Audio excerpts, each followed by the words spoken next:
Step on up for some cinematic fun. We're going to get driven, we're going to take off with the Aeronauts, and we're going to spend some time with an Irishman and a kid named Luce. I'm Van Connor. I'm Becks Perfect, and this is Offscreen, your 7-day guide to everything movies. Boom. Groovy. Okay, so welcome to Offscreen. This week we've got an absolute corker for you, haven't we? We have. We've got a hell of a roster this week. It's you know how we have some dull weeks? The ones where we're really struggling for something to come. Well, it's every time I think that heart rate monitor is just going to flatline if we can pick it back up again.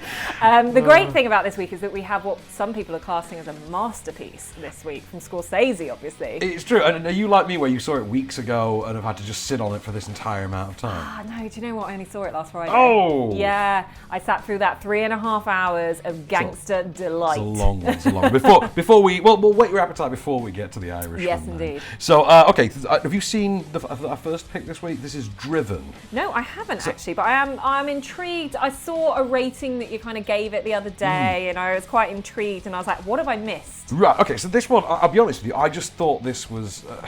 I thought this was a comedy going in, and then I started watching it, and it actually is. It's like a comedicized retelling of the story of John DeLorean. So, as in the DeLorean car. As in the DeLorean the creator car. of the so DeLorean. The story of John DeLorean. The reason why Back to the Future happened at all. Exactly. Well, Back to the Future is one of those sort of weird historical ironies that happened, given everything that went off with the actual guy. Yeah. So his company was in turmoil, and he decided to bankroll it by selling coke. Right. As one does. As you do. That's the story as the world would have it. Now, this sort of fictionalized retelling invents a character named Jim Hoffman who becomes his bromantic best friend.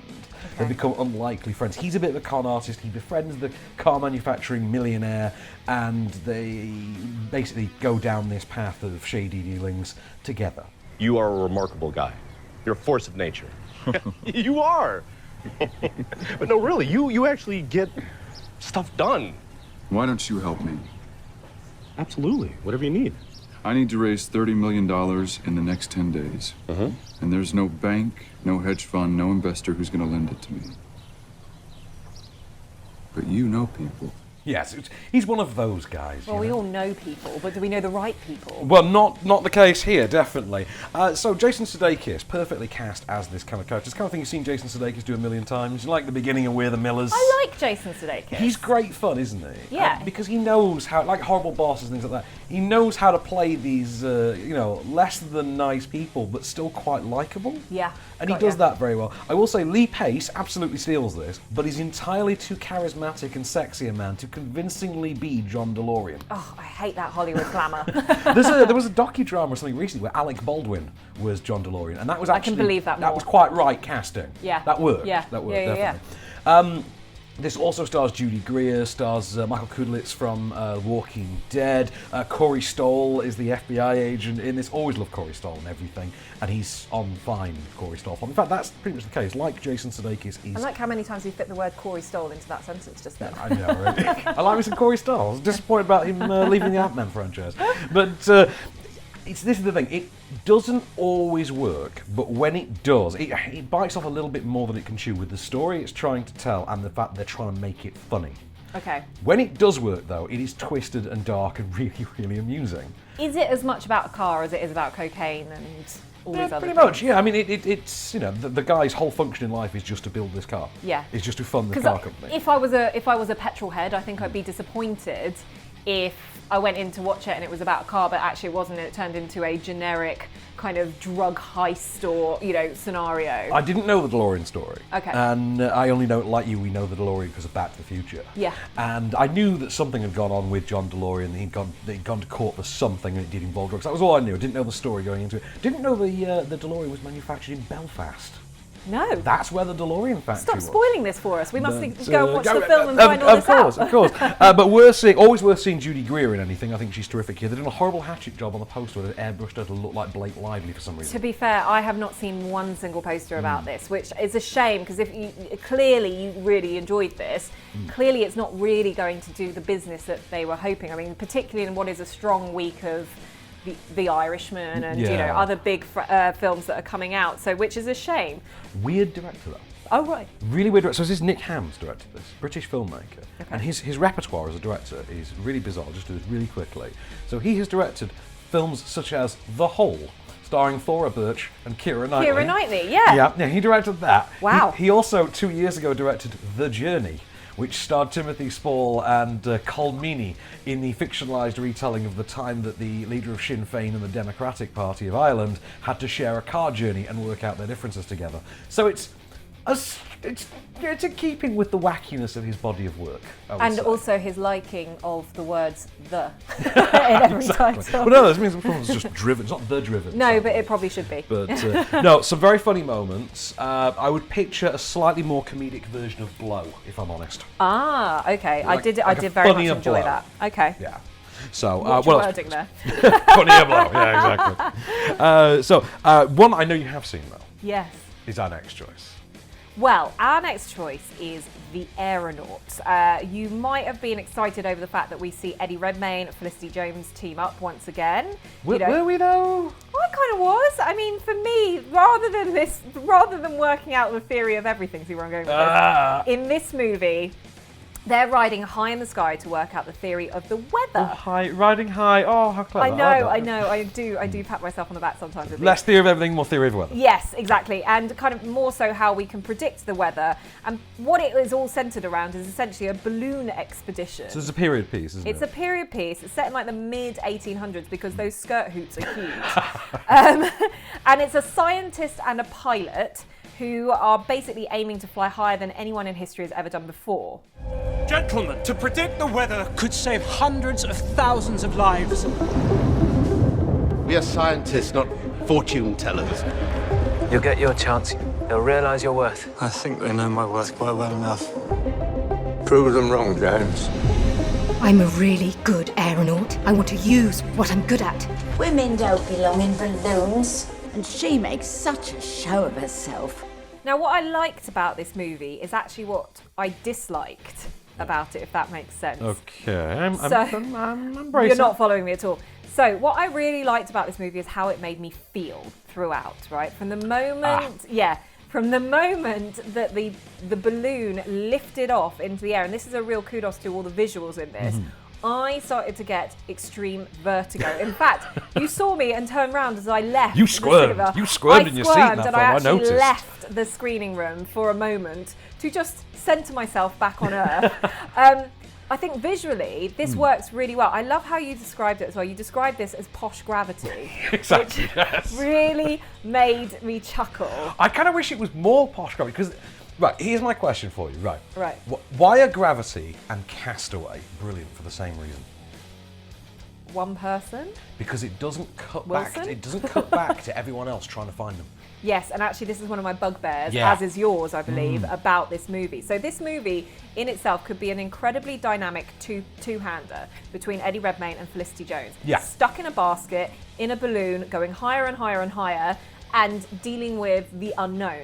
Well, I'll say in this. because no one's ever been to this height. Of course, they don't know about things like oxygen deprivation or ice build-up or... Or they can only theorise of the fact that maybe insects can fly higher than Of course, birds yeah. and stuff. And there's a really beautiful sequence with some butterflies up Oh, there. yeah. There's also some very kind of the twists and turns that you remember from Gravity. You definitely get this. There was a moment with Felicity Jones where I literally was like, Oh. I can't. That's when I left. Clenching armrest. Yeah. Clenching yeah. armrest. It's there's loads of great action points, which is ironic in this kind of period piece. The downfall, as you mentioned, is the fact that they do these flashbacks. So Felicity Jones plays a fictional character in this, but actually Yeah. Eddie Redmayne's character, the scientist, He's fictionalised though, isn't he? fictionalised, but he's based on a real character. And obviously back in the day, they used two men to do this expedition. It wasn't a boy and a girl, but in the Me Too era, we're going to cast a female in this. So, and not only that, she's the one that is taking the helm, quite literally. And let's get the chick who just played Ruth Bader Ginsburg. Yeah, Just, funny ju- that. just for the cherry on top. Let's go get the RBG. Now, don't get me wrong with this. I think both of them, Oscar-winning, Oscar-nominated, are both excellent actors. In a period piece, however, of this sort, I could not help but think that they felt like they were actually acting. And there were moments, and you probably heard it from that clip, where it's a bit like, Good Lord. That's it. That was exactly my thing. It's a bit pip cheerio, isn't it? Yes, it's very clipped. Almost like it should be The Crown, but not quite. Yeah, it's a bit pip cheerio. Yeah, that just didn't quite work for me. But the dynamics, the visuals, the overall look and feel of it, if you're not sure what you're going to go in and watch, just go in and enjoy this. There's half a great movie in there, and the other half's just not quite as good. Like, for me, it works best when it's a buttoned-down period piece by way of disaster flick, like Gravity. Yeah.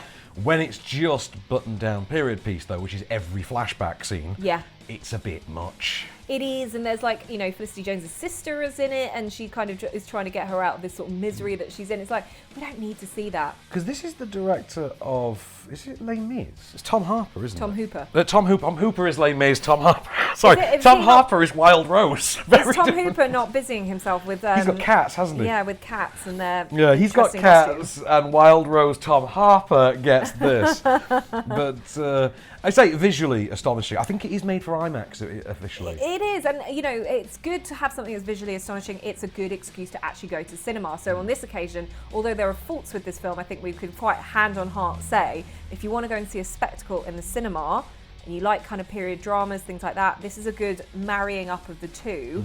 It's worth a watch. Thumbs up, thumbs down from you? Do you know what? I'm going to give this 1 thumbs up, 1 thumbs down. There was lots of things I liked about it. I surprised myself about how much I enjoyed it, but it's got a lot of flaws. I was going to give it the same. Yeah. But I'm going to switch it to 1 thumb and a half. Ooh. Because the more I think back on it, the more the actual visceral experience of it, like you say, affected you so much, did me as well, the actual visceral effect of You were not this puking next to me. No, but I thought that was absolutely astonishing, and it has stuck with me. Good. To be fair.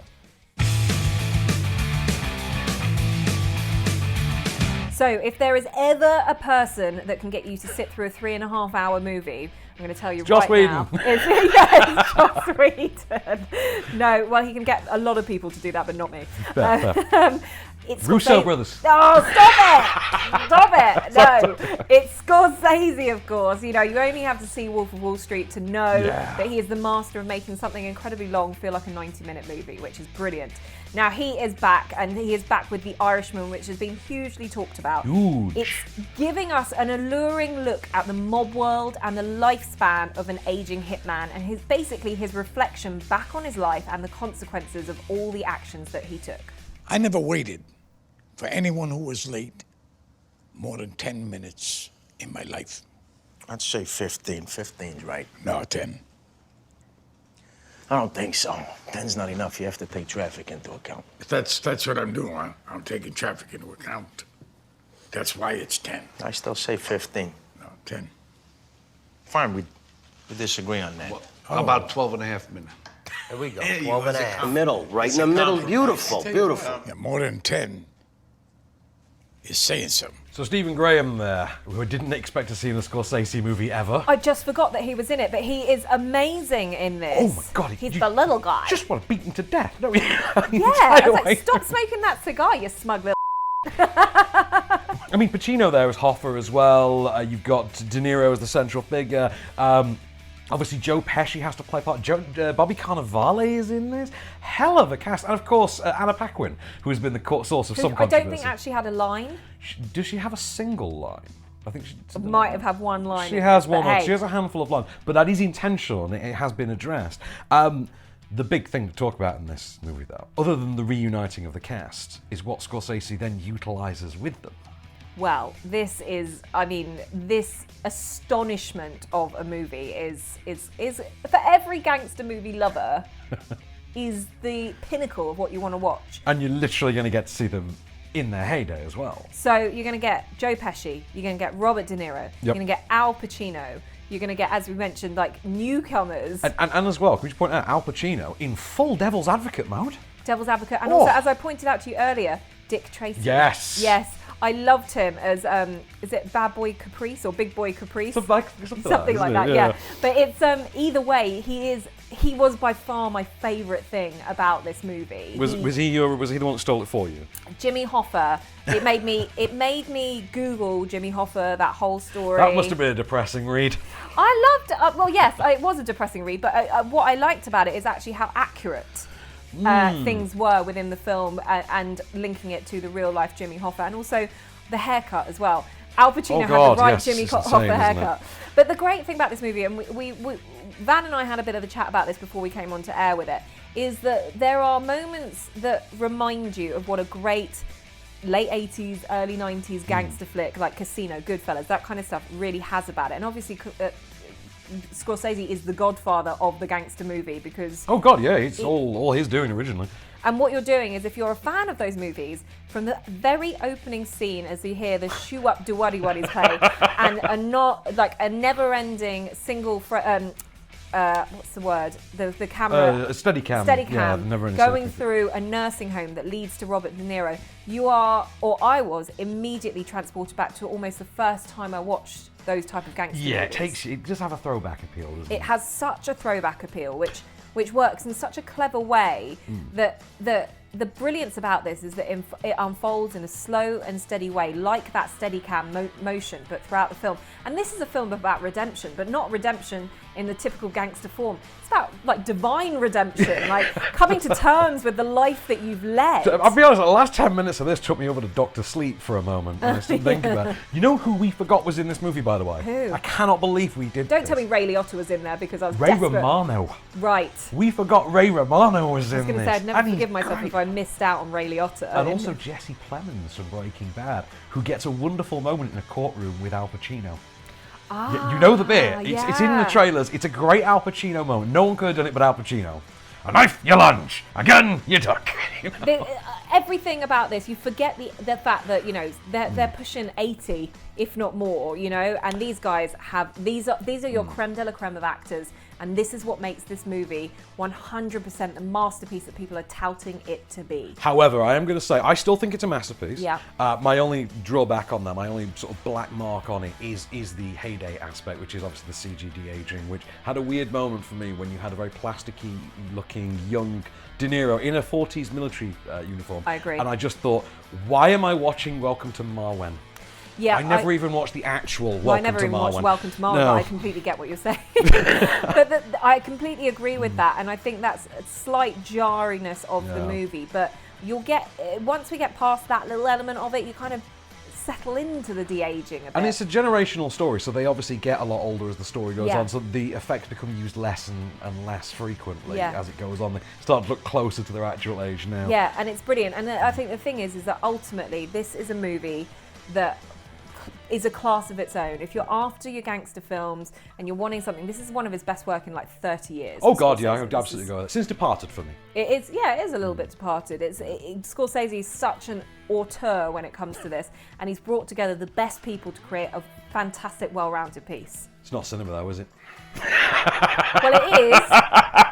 It's on Netflix. It's not cinema though, is it? It's not on Netflix until the end of the month. We've I got know, it I in know. the cinema I'm just right throwing it now. back. I'm just throwing it back. Let's not get political. So, there. thumbs up, thumbs down from you for The I'll Irishman. give it 2 thumbs up. I 2 loved thumbs it. up. Absolutely 2 raving thumbs up from me as well. Yeah. Yeah, definitely. Can I talk to you really quickly about Luce then? No. Well, I'm going to anyway. You've got no say in the matter. So, Luce, which is, as soon as I can pull up the page on my my tablet here, so debut feature from Julius Honor, and who's co-written this with J.C. Lee. Now, here's the thing. Julius Honor is a Nigerian-American filmmaker, and I don't know if there is some familial story involved here, if this is based on something somewhere.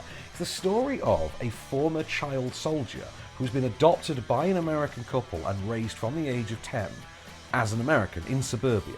Right. You know, learnt the English language, gone to school and become this inspirational, you know, high-achieving, all-star athlete student. He is the dream kid. Okay. Right. Obviously... Is he called Luce? Is that... He's called Luce, Right, yes. okay. So, sorry, I should have probably led with that one. And so he is played by Kelvin Harrison Jr. from It Comes at Night. Okay. His parents are played by, and this is a wonderful Funny Games US reunion, Tim Roth and Naomi Watts. And I love that. The school teacher who instigates our storyline is played by Octavia Spencer, who calls in Luce's adopted mother, Naomi Watts, over a paper he has written, which takes a tone that she finds somewhat terrifying. No, I didn't mean to imply. I just want to be clear that whatever violence he both suffered and inflicted during that time was dealt with. It's been processed. Of course. But with the climate around school security the way it is right now, you can understand my concern. Yes. Which is why I felt I needed to search his locker. I'm sorry.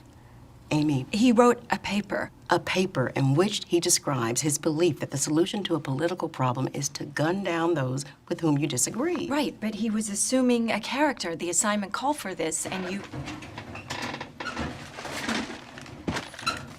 I found this in his locker. So what you then get is exactly what you would imagine off that story if you applied realistic circumstance to it. So the parents have to go home, the parents have to sit the kid down, the parents have to discuss it. Where's it come from? He has his own story that flies very much in the face of what his teacher believes. It's basically like a suburban drama wrapped around a psychological horror film. Now, you mentioned to me off air a few comparison movies. Yes, I went with We Need to Talk About Kevin. Was And one I of them. completely got that from that clip. Yes, it has that cold, menacing tone, doesn't it?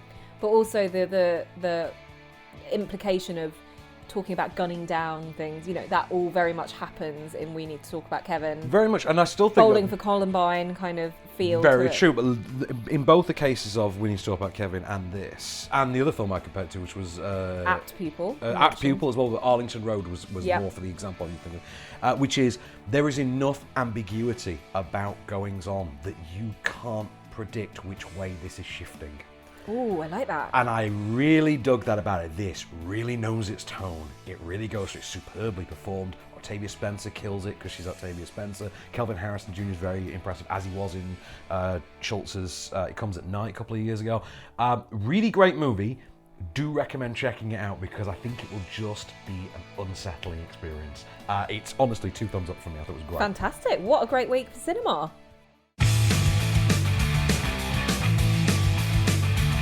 So if we're thinking that it's a great week for cinema, but you can't quite get yourselves out of your house, don't worry, we've got you sorted on your TV as well. So we've got a really good selection this week, kicking off on Saturday with, oh my goodness, I love this movie. I knew you would as well. I knew it.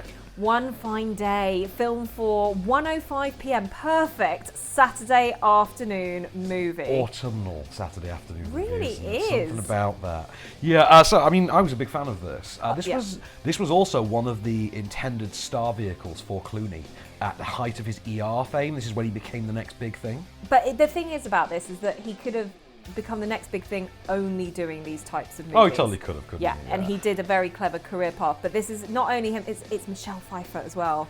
I know. One of my favourite actresses of all time. She can turn from Catwoman to, you know, just the character that she plays in here, Melanie Parker. She can just completely shift who she's going to be, the tone that she takes, and she's just incredibly skilled at doing that at the same time. This is a movie that is it sits with you for years and decades afterwards because it makes you laugh, it makes you cry, it makes you feel warm and fuzzy inside. They were single parents, they were divorced parents who were taking their kids on a school trip and they missed the trip or something and they sort of schlepped through and New they York. unexpectedly intersect with each other. Yes. Do you know who Clooney's daughter was in this movie incidentally?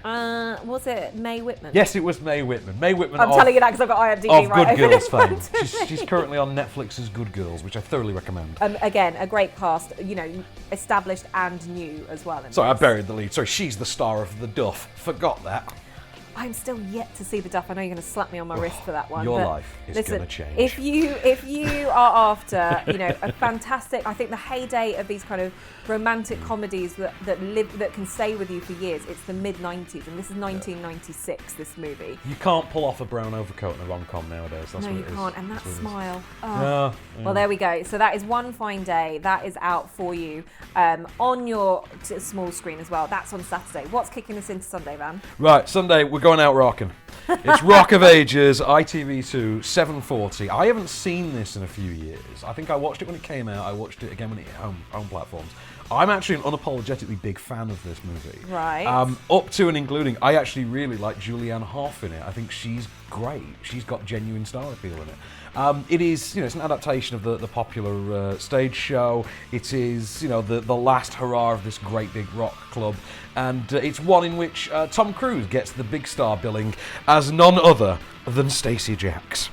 You know, some people have said that you've become quite difficult to work with, that you're constantly late, you're reclusive, sometimes even nonsensical. Well, I ask you this. Have these people even met themselves?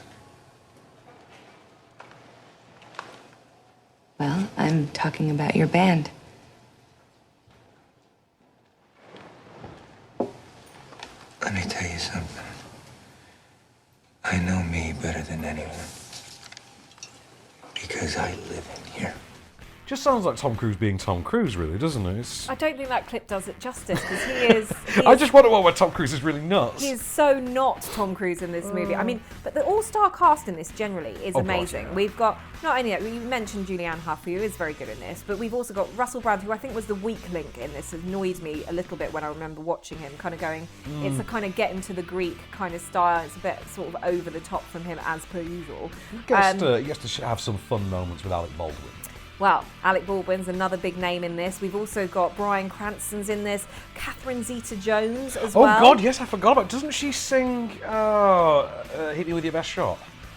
Quite possibly, I can't remember exactly. The soundtrack is amazing, and the cast recordings are quite good as well. Well, you know what? The thing about this is that it is taken from a West End show. It is one of those ones that transfers onto film in a really, really good way. It feels a little bit dated now, but actually, of its time, I think it worked really well. And I think the big surprise is obviously Tom Cruise's character. And for that reason, it's worth a watch in itself. Absolutely. So, do you want to take us to Monday then? I do indeed, because this is one of the films. It's a Robert Rodriguez film. Yeah. It was based on a movie that was, I think it was just in Spanish. It was dubbed before. El Mariachi. El Mariachi. Yeah. And now we have the version with Antonio Banderas and also Salma Hayek, and it is one of my favourite.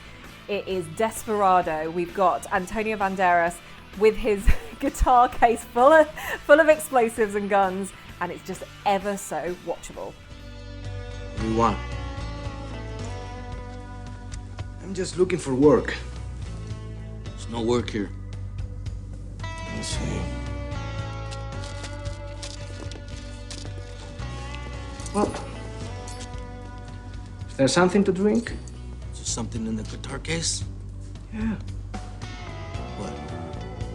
My guitar? How cool was he, though? Do you know what? But my favourite character in this is actually Steve Buscemi. Oh God, yes. He gets like a one big scene, really, doesn't he? Yeah. It's just, this is pure 90s brilliance. Again, 1995, this movie came out.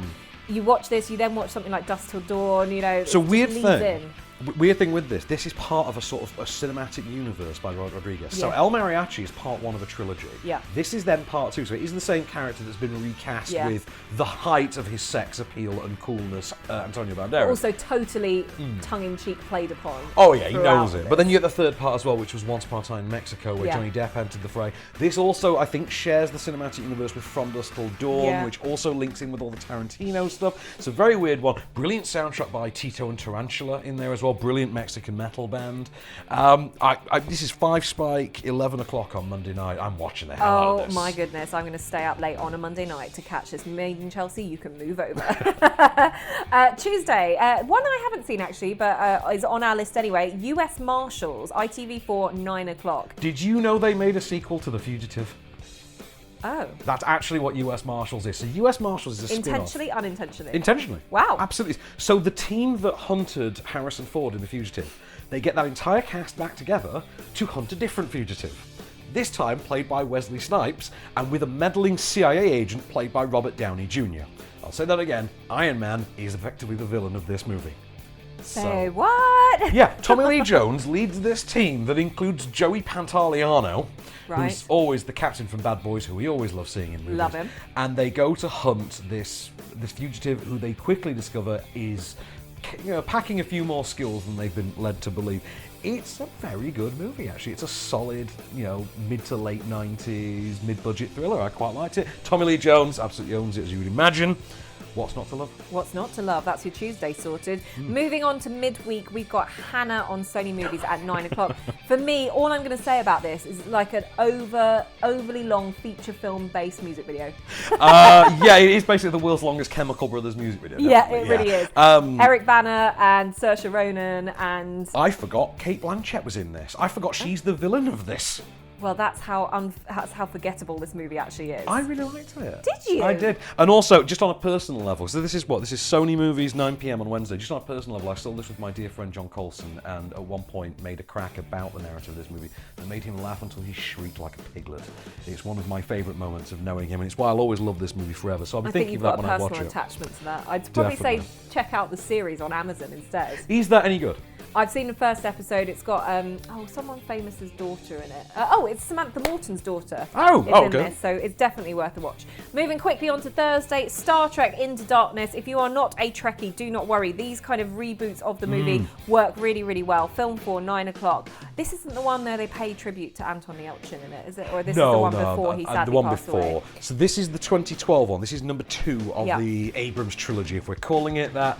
And like people like Chris Pine, really solid cast on this. Especially, it's a big shoes to fill with this movie. If you're like thinking you've been a fan for years, it works really well. It reboots. It gives it a newfound freshness. You haven't checked it out before, as we said, film for 9 o'clock. And of course, biggest shoes in the world to fill come from, at that point, one of the biggest names in the world to fill, and that, of course, is.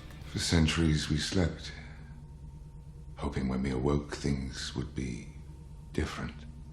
But as a result of the destruction of Vulcan, your Starfleet began to aggressively search distant quadrants of space. My ship was found adrift. I alone was revived. I looked up John Harrison.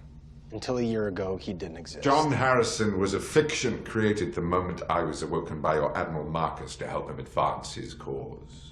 A smokescreen to conceal my true identity. My name is Khan. For a moment, right? For a moment, I thought you were leading into our next movie. I then had a little bit of a look at what the next movie is and thought, this could not possibly be it. Further removed. Couldn't be further removed. Right, this is a movie, so for Friday night, film for 7:20, this is a movie that got absolutely killed by critics when it came out. I've never seen this. And it is quite good. Oh, right. So this is a sort of indie dramedy. Table 19 stars Anna Kendrick, Stephen Merchant, Phoebe from Friends. I know her name's Lisa Kudrow, but let's just call her Phoebe from Friends forever.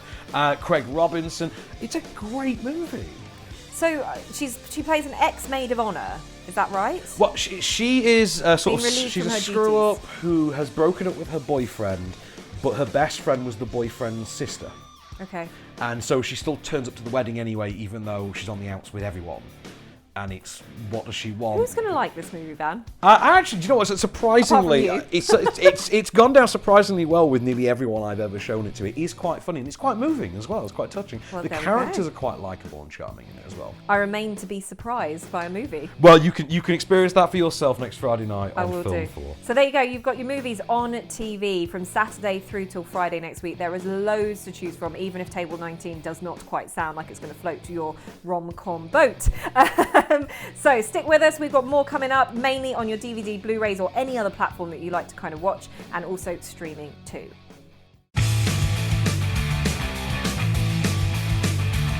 Welcome back to Off Screen. This is your non-stop shop for everything movies all week long. And we're not stopping with just what's on the big screen and the small screen. We're kicking off on every single platform going. And we're going to start with what is out on Monday on DVD and Blu-ray and VOD and everything else. Come on, Van. Every one of the 36 trillion platforms available to us now. What have we got? So, a movie I really enjoyed this summer, which was Spider-Man Far From Home, which was kind of the palate cleanser we all needed after Avengers Endgame, I think. This movie would come into some controversy of sorts shortly after its release, when the status of Spider-Man in the cinematic universe would get dusted away like Thanos' snap. But this is effectively Peter Parker's European summer vacation. I loved it. I did. Really loved this movie. I thought it was so much fun because for me, I felt like comic book stories have become too serious. There is that aspect to it, but of course, you go and you have the summer holiday with all your school friends, and you want to make your move on the girl you love, but those pesky supervillains from dimensions your beckon, stop you, aren't they? And they do, and isn't that always the way? Versions of them exist across our mythologies. Turns out the myths are real. Like Thor. Thor was a myth, and now I study him in my physics class. These myths are threats. They first materialized on my Earth many years ago. I was part of the last battalion left trying to stop them. All we did was delay the inevitable. The elementals are here now, attacking the same coordinates. Our satellites confirm it. We have one mission. Kill it. You're coming with us. Mr. Fury, this all seems like big time. You know, huge superhero kind of stuff. And, I mean, I'm just a friendly neighborhood Spider-Man, sir. Bitch, please, you've been to space. It was great, wasn't it? Do you know what? I would say with this movie, this is a great one. If you've got your mates coming round, you need to watch this in a group because the opening, again, another great opening sequence, they do a homage to everyone that's been lost they do, don't they? From the Avengers. And it is, like, I remember being in the screening room, and I think we were in the same cinema, everyone started to laugh out loud at this. These are very funny movies, like the first one was as well. They're very, very funny movies. Yeah. Like, even by Marvel standards, quite outwardly comedic, like aggressively comedic. They also, I think they took the best possible approach to what happened to the people who got snapped back, which was, you know what, let's just play it for laughs and not worry about it. Because, yes, everyone just simply resumes where they were, but will not think about the people who were on flights at the time. Things like that. You know? What happened to someone having surgery? Oh my goodness, yeah. You just get snapped back onto an operating table with your chest open. Oh, that's worried me now. Yeah, there you go. So try not to think too much about Do you know what? Thanos' I think Tom Holland is such a refreshing Spider-Man. He does it so well. He brings that boyish nature, which is what we needed from it. I think with Tobey Maguire, it was almost too serious. Andrew Garfield kind of was that halfway point, and they really hit the nail on the head with Tom Holland, which has worked brilliantly. The relationship between him and Zendaya in this works beautifully as well, because it reminds you of those awkward teenage years. So it becomes so much more than just a superhero movie. So it does. Yeah, if you're after something that I think, you know, will float your boat in terms of really watching a fun movie to just get everyone laughing together, go sit down, watch this on DVD, on Blu-ray, however you can get it, and do it with a load of popcorn. Go old school with this. Oh, yeah. Turn off your phones and just enjoy it for what it is. So one you will enjoy infinitely less on DVD this week. Great. And we only did this just to pad out the runtime, I'm not going to lie. So it's... Why? Are we going to talk more about Spider-Man? We could have. I didn't think about that, really. So Surviving Christmas with the Relatives is out on DVD this week. What's a terrible title? Oh, well, it's a terrible movie. I've never even heard of it. It's one of those British-made, the attempt is to squeeze some sentimental Christmas cash out of audiences who wouldn't know any better type affairs. The cast is of a certain caliber, which includes Julian Ovenden, Gemma Whelan, Jolie Richardson, and my personal favourite, Michael Landers, the original Jimmy Olsen from Lois and Clark, The New Adventures of Superman. Wow. Also, male lead in Final Destination 2. His career is going from strength to I walked strength. past him the other day in Soho. Weird thing. Like, Really weird. why is Michael Landers in Soho? Anyway, hopefully not making more movies like this, which also, by the way, stars people like Ronnie Ancona and James Fox. This also, if I'm looking it up right this second, has not a lot written about it in general. No, it does not. Doesn't even warrant pen to paper. They did the full press show works for it as well. It's not good. Let's just put it polite. It is just a British knockoff of National Lampoon's Christmas Vacation. Oh, just Doesn't come quite up with work. new content. That's all I would say. But it's not as funny or charming. No, not at all. And I'm trying to work out when this actually came out. 2018? I think we did get press shown it just before Christmas, and in what might be the smarter move, they then delay the DVD release date until the following Christmas. It only happens with Christmas movies. Right. Because I had to wait nearly a year to see Harold and Kumar's 3D Christmas again, which annoyed me greatly. You have to wait a whole year for that. Hey, that is one of the best movies ever made in 3D. No Okay. lie. Fair enough. Well, moving swiftly on, ladies and gentlemen, we're going to move straight on to some streaming, shall we say, because I don't really want to talk about that anymore. No, it's not a good one. It doesn't merit further discussion. Now, we talked about how, like, Spider-Man is sort of a great refreshing reboot of the character. I did not want anyone to touch Jumanji. It was of its time. It was. Robin Williams. It's the same thing with Aladdin. It's like, do not even try it. You got to admit though, even 2 years ago when this came out, just because of who he is and how he is, you have confidence in Dwayne Johnson. You do sit and think like, you know, if Dwayne Johnson's doing it, I'm sure it's going to be fine. The Rock, Dwayne Johnson. I have every faith in him. Exactly. But this is so streaming now. Which again, you say this came out 2 years ago. So why are we only getting it on stream now? It's only joining Netflix now. It's not been available on streaming. Wowzers. Okay, well, rush and watch this because almost it's like great they need fun. to publicise the brand suddenly for some reason. I wonder if something could be coming up. It is Jumanji: Welcome to the Jungle. It's on Netflix from Thursday, the 14th of November. Netflix, you know what's going on with Netflix. They pick up the best movies and get them all ready for you if you haven't caught them at the cinema. What I love about this is that it totally plays on the era, the timings, the nuances and fun humour of what works within this particular film and how it has to play out for our big screen audiences now. You're telling me that you're Spencer? Yes, that's it. Fridge, I'm Spencer, which means you're Moose Finbar. It says it right there on your vest. And Martha? Yeah. You're Ruby Roundhouse. And Bethany, you're Professor Shelley Oberon. Only Shelley must be short for Sheldon. What are you talking about? Oh my god, he's right. And you're Spencer? You? Yes, guys, I'm telling you. I am Spencer. I'm Spencer. Yep, that's Spencer. This was way funnier than I think than any of us had any expectation of it being, to be honest. Well, I would literally went into it going, groan, I can't believe they've remade this. Also, great Easter egg that does establish it is a straight sequel to Jumanji, which I quite liked. I didn't know that. When they're in Joe Jonas's, Nick Jonas, whichever Jonas Jonases. is. When they're in Nick Jonas's man cave, it's established that Robin Williams had lived there before. When he had been trapped in the game, he had in fact lived in the same makeshift shack. Oh, amazing. Yeah. Oh, I love little things like that. That's amazing. Well, listen, if you haven't seen Jumanji before, we've got Dwayne Johnson, we've got Jack Black in this, we've got Kevin Hart, we've got Karen Gillan in this. All brilliant throughout. Oh yes, and I'll be honest, I always think Jack Black works better as a supporting player. He steals this, and I think he's terrific in it. Never thought I'd see that. Also, one of my best death by pop song sequences just belongs to Karen Gillan in this movie. And it made me love that song, that 90s banger, all over again. There are so many things. I think stuff works when you are a kid and you get transported into a different body, and it's just, if you play that comedy really well, as the cast does throughout this, you're going to really enjoy it so much more instead of criticising it. It's both Indiana Jones and a body swap movie, isn't it? Which is kind of the ultimate combo. Yeah, and 8-bit video games kind of feel to it. Yeah, as it's well got at that. the same time, Yeah, so some no. nostalgia in there for the dads. and mums and just general mid-30s people. Oh no, that's very true, isn't it? So one final one on Netflix this week then, because we don't know much about this yet. I didn't get to catch this at LFF.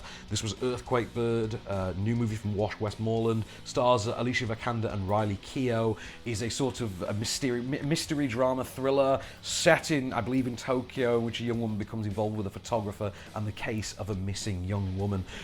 Good buzz out of LFF. Friends of mine who saw it seem to quite take to it. I'm looking forward to seeing it because I just think Alicia Vikander's awesome. Do you know what? And also, if this just goes straight onto Netflix, again, if it's a quirky, different kind of film, it just means that if you guys can't get to the cinema, this allows you to go and see something that a lot of people would have seen, as you mentioned, at the LFF, those kind of festival movies, and you'll be able to kind of check it out. You know you've got an Oscar winner here with Alicia Vikander. It sounds like a really interesting premise. And if it's getting good buzz from the critics, it probably is something that you want to invest your time in and check out. So that is streaming on Netflix. And well worth a watch. So next week, we've got some interesting stuff. Like, we talked about this week's got some bangers, next week's. What have we got next week? Remind you me. brace yourself. So next week, Last Christmas is upon us. I cannot wait for Last Christmas. Little Monsters is upon us. Very exciting. The Report is upon us, starring Adam Driver, which I hear incredible things about. And a movie, look, I'm not going to sugarcoat this. I loved this movie. And it's Le Mans 66, a.k.a. Ford v Ferrari, starring none other than C. Bale and Matt Damon, yo. I am very excited about that. I knew I had that on my list. I'm really excited about that Le Mans 66, but I was confused as to why it wasn't called Ford versus Ferrari. I have no idea why they've gone with that title in this country. It's a weird thing, but I think because although the plot is about Ford v Ferrari, that isn't its main focus. The main focus is about the invention. Anyway, we'll save it for next week. Yeah, and we'll do some research for you because I literally almost didn't attend a screening for that because I was worried that I was watching the wrong film. And honestly, next week there's 2 of those movies I've seen already and can tell you are great. Fantastic. There's one I hear very good things about. There's one I've heard nothing about, but I expect good things from. So I think we've got a good week coming up. So that means you guys had better stay tuned. So go hit Netflix, go and check it out with all the streaming stuff. Go and see The Irishman in the cinema if you can before it comes out on Netflix towards the end of the month. Do it just to screw with Scorsese. Just do it to mess with his head. Just do it because Van said so. And we'll go and check out all of next week's releases ready and raring to go to chat for you next week on our podcast here on Off Screen. So we hope you enjoy it. I've been Becks Perfect. I've been Van Connor, and we shall return.